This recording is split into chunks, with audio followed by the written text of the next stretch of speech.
Tonight on 5 to 7 Minutes, we sat down and spoke to local principal Elizabeth Eichert. Her story and more to come next on 5 to 7 Minutes.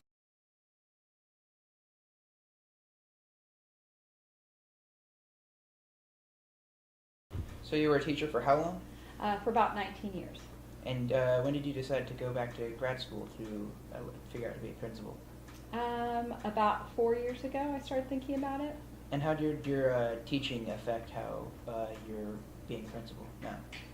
Well, I think that the teachers at my school site respect me more. It's hard to find administrators who have a lot of teaching experience.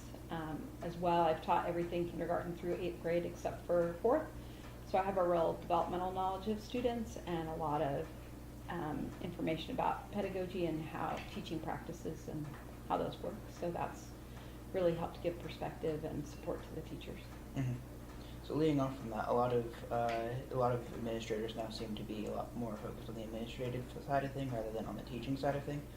You already kind of went into this a little bit, but could you elaborate on how your teaching has given you the other side of that? Yeah, I do think that's important. In part, it's maybe what drove me into going into administration, because I had experienced a lot of administrators who didn't have a lot of teaching experience and had gone straight into, they'd put in their 2 years or whatever and then gone to be an administrator. And I think when you're working with parents and teachers and students, you need that depth of knowledge and experience to really support them.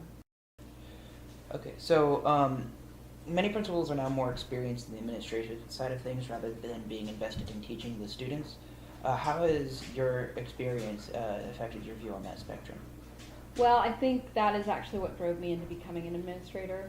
I had been on the other side of that as a teacher and been really frustrated in, one, the fact that administrators aren't staying very long in their positions anymore. They're kind of climbing the ladder and only staying a couple of years at the sites that they're at, and a lot of them don't have a lot of teaching experience, and so they're not respected by teachers, but they also don't understand sort of how to support teachers pedagogically or in terms of really moving the whole school together towards a common vision, and often makes decisions that are not based on what's best for students. So.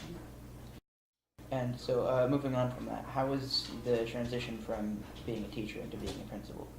It was a little bit of a shocker at first. One, every time I walked into a classroom, I'd go, oh, that's a great idea, I want to try that. Secondarily, while most of the teachers I work with are amazing, you run into some situations you don't expect, both with teachers and students. And so that's been interesting. It's also been really exciting and wonderful, and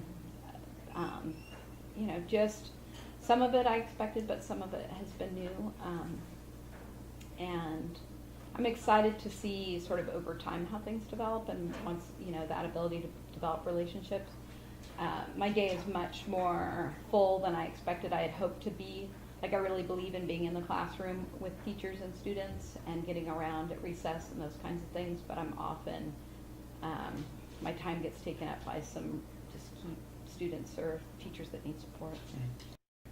You juggled your full-time teaching job while parenting a rather difficult child, and still found time for grad school. How did you survive?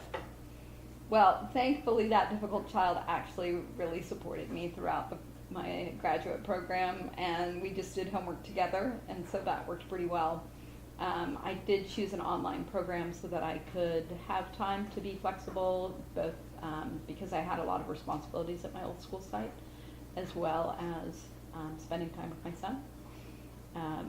I did find doing an online program was much more intensive than I expected, because there was a lot of expectation to show to show what you were learning and that you were working. So there were a lot of really long papers, but it worked out. And I think this is the last question here. I understand you are a bit of an expert on project-based learning, and I was wondering how you integrated this into your new role as principal, whether any of that carried on over.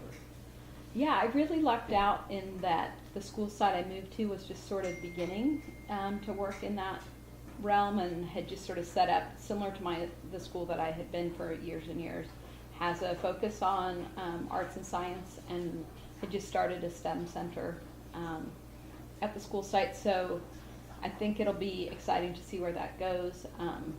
I've developed some professional development for the staff, and the parents are really behind it. So I'm kind of excited to just be on the cusp of that with the school and see how that comes together as a school-wide initiative.